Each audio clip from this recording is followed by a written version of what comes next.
Chapter 16, page 128, Shoshana Weber. Joel is more miserable than ever at Melton Conservatory. I was hoping he'd start to settle in a little better, but it just isn't happening. He calls home every night and talks to Mom and Dad, and me too, for hours on end. Most of the time, he doesn't even complain. He just grills us about everything that's going on in Hiawassee without him. And I can tell he's so homesick, it's tearing him in two. The other night, he Skyped in just to watch me give Mitzi, our Cocker Spaniel, a bath. Mitzi had gotten loose that afternoon, and when she came home, she was covered in crushed leaves and some kind of syrup or honey. It took 3 soapings and a half an hour with a comb to get her clean. Joel stayed online for the whole thing and helped me talk her through it. He even refused to go down to the dining hall for dinner. This was the kid who formerly wouldn't be in the same room with Mitzi because she made him sneeze. I don't dare mention my project with Mr. Solway to Joel. What if he asks who I'm working with? I'm not going to lie, but how can I tell him? And he'll see right through me if I try to fudge my answer as in, oh, just some new kid. Twins can read each other, even from miles away. The hard part is, video club is one of the things Joel asks about the most. I give him updates on the progress we're making with the video yearbook and provide play-by-play on Brendan's pathetic attempts to get Kimberly Tooley to notice him. These days, that's the only thing that gets a laugh out of Joel. I work very hard not to say anything that might lead him to ask a question I can't give him the answer to. He comes close a few times. J.W. Piano Man. Did you ever look into entering that national video contest? Shosh 466. Tons of homework in 8th grade. That's what it's come down to between us. I don't lie, but I don't tell the truth either. It's sad because my project with Mr. Solway has turned into the biggest thing in my life. We should have been done 2 weeks ago. We already have so much material that we could cut it off any time and still have more than we could ever use. But it goes beyond just the great interviews we're getting. We've really made friends with the old guy. Most of the time, we're barely working anymore. We take him out for walks. He treats us to lunch. We had a picnic once. Chase and I have really bonded with him. There, I said it. Chase and I. Just like Mr. Solway has become part of my life, so has the kid that Joel and I call Alpha Rat. To be honest, I hardly ever think of him by that nickname anymore. I want to. I know it's an act of Weber family loyalty, and I'm on board with that. I could give a college-level symposium on all the reasons why Chase used to be the rattiest rat ever to drag his rat tail through the primordial ooze. That's not the point. There's no question he was ratty then. The problem is he isn't very ratty anymore. He's like a version 2.0 of himself, with all that bad stuff written out of the programming. He isn't even that bad when he's with Beta and Gamma rats. They're doing community service at Portland Street, so we run into them here and there. The 3 of them still act like friends, but there's definitely some kind of tension in the group. I can't tell if it's Aaron and Bear who are weary of Chase, or Chase who is weary of those 2. Maybe it's simpler than that. If the biggest jerks form a club, everything starts to fall apart when one of them isn't quite so jerky anymore. There's only one explanation, and it's about as unchase as you can get. He's nice. I thought he was showing his inner bully when he pulled the football team off Brendan that time, but I was wrong. I sure haven't seen any other signs of that from him. The biggest indicator of how much Chase has changed is the way he is with Mr. Solway. The Solways never had kids, so Chase has become almost the grandson the old guy never had. At first, I think Chase was just impressed by the Medal of Honor recipient, but it's gone way beyond that now. As much as Mr. Solway likes me too, the real bond is between him and Chase. I'll always be your friend, and occasionally, when Mr. Solway forgets, your girlfriend. The first time he called me that, Chase turned the color of mature eggplant. I'll bet I was even darker purple than that. She's not my girlfriend, Mr. Solway, Chase mumbled in embarrassment. She's just. And he clammed up again because he was about to say a friend, but he was afraid I'd get mad at him for that. Back then, I probably would have. I'm not so sure about today. We're in a video club together, I supplied. The old guy rolled his eyes. You keep telling yourself that. Just because Mr. Solway is no longer the hermit of Portland Street doesn't mean he's all sweetness and light. He's still a pretty crusty guy who speaks his mind and doesn't worry about who might disagree with him. He barks arguments at TV news commentators he believes are idiots and watches sitcoms with a straight face to prove that they're not funny. He's convinced that the Hubble Space Telescope is fake and the pictures it sends back are created in a Hollywood film studio. He's stringing a necklace out of all the gout pills he refuses to take. It's his plan to present it as a going away present to Nurse Duncan when he drives her so crazy that she quits. Come on, Mr. Solway, Chase chides. You like Nurse Duncan. She's good to you. She's incompetent, is the growled reply. I don't have gout. I just have a sore foot every once in a while. Let's see how much tap dancing she's doing when she's my age. He's entertaining, but he can be exhausting too. Sometimes Mr. Solway even exhausts himself and falls asleep in our faces. When that happens, Chase puts a blanket over him and we tiptoe out. On this particular day, we decide to grab a snack and screen our video footage. I suggest frozen yogurt at Heaven on Ice. The words are out of my mouth before I remember what happened the last time we were in that place together. He looks worried, so I add, I promise not to dump anything over your head. Heaven on Ice is just a few blocks away. We load up Sundays, pick a corner booth, and start to preview the day's efforts on the flip cam. It's good stuff.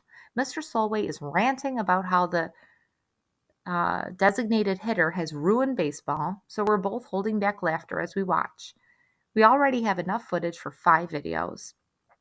I can't shake the feeling that we keep going back for more just because we don't want it to end. Chase is having the same thoughts. I'm going to keep visiting Mr. Solway even after we finish. I'll come with you. My response is instant, even though I had no idea I was going to say that. Shosh? I look up, and there's my mother in line at the register, carrying a small frozen yogurt cake. Suddenly, an expression of utter horror spreads across her face. Mom? What's wrong? Then I realize she's just recognized the person that I'm with.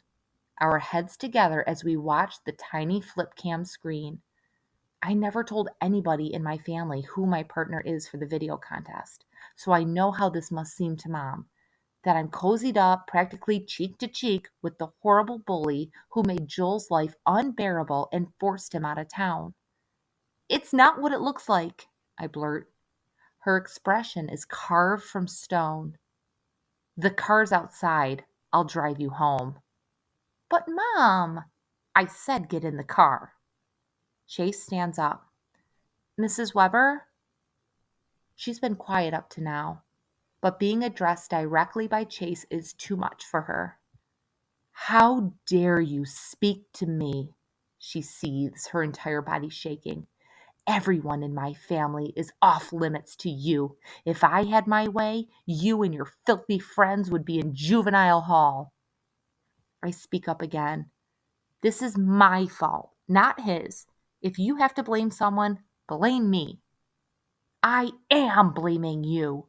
She hustles me out the door, tossing over her shoulder at Chase. Stay away from my daughter. Can't we talk about this? I plead. Oh, we'll talk about this, she agrees. Trust me, by the time we're through, your ears will be blistered. We're halfway home before either of us realizes that she never paid for the frozen yogurt cake. Mom calls Dad, who actually leaves work early to come home and talk to me. It's as if they discovered I have a secret criminal life, like I'm counterfeiting $100 bills on the printing press behind the old the ski suites in the basement. He tries to sound reasonable. We want you to be free to discover who you are. We've never put limits on that. Until now, I finish sarcastically. We never thought we had to, my mother explodes. Look, Shosh, you know us. We don't tell you who to be friends with, but him?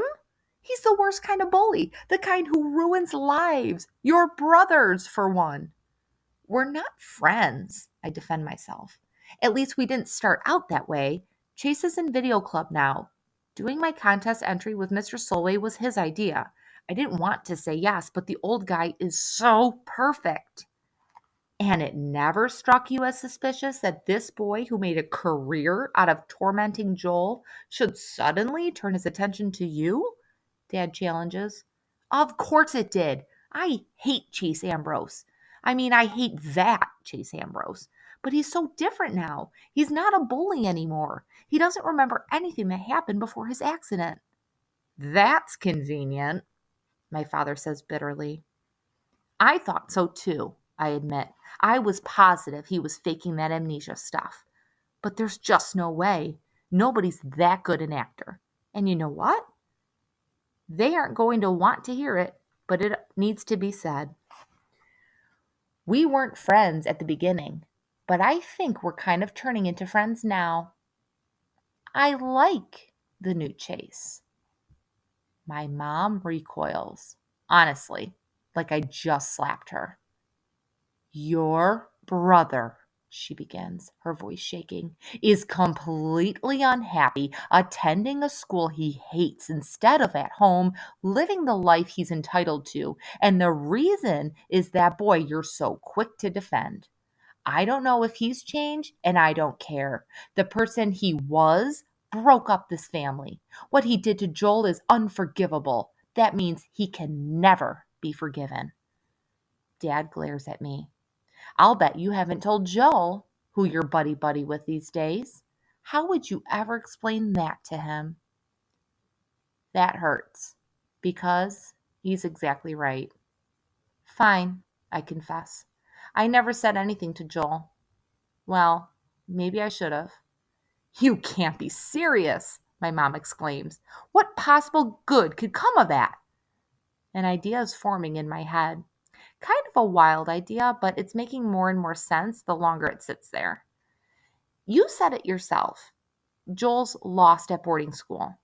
I think he's more unhappy than he ever was when he was here being bullied. And whose fault is that? Mom demands. Your new friend, that's who. Can we just talk about Joel for 1 second and leave everybody else out of this? He's so depressed at Melton. Maybe he doesn't have to be. What are you saying? My father asks. Chase bullied Joel to the point where he had to get out of town, I explain. But that Chase doesn't exist anymore. What if we're keeping Joel at boarding school for nothing? They stare at me. You mean bring him home? Mom breathes.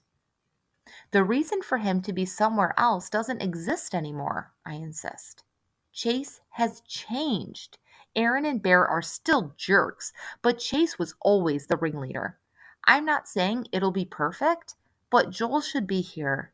Joel wants to be here, and I'm pretty sure he can be here. I brace myself, expecting them to go off on me. I'm crazy. I'm dreaming. I'm gambling with my brother's life. Instead, dead silence. At last, my father finds his voice. What if you're wrong? I have no answer. I only know that I want my brother back. I've wanted it since the day he left for Melton. Shosh 466. Joel, we've got to talk.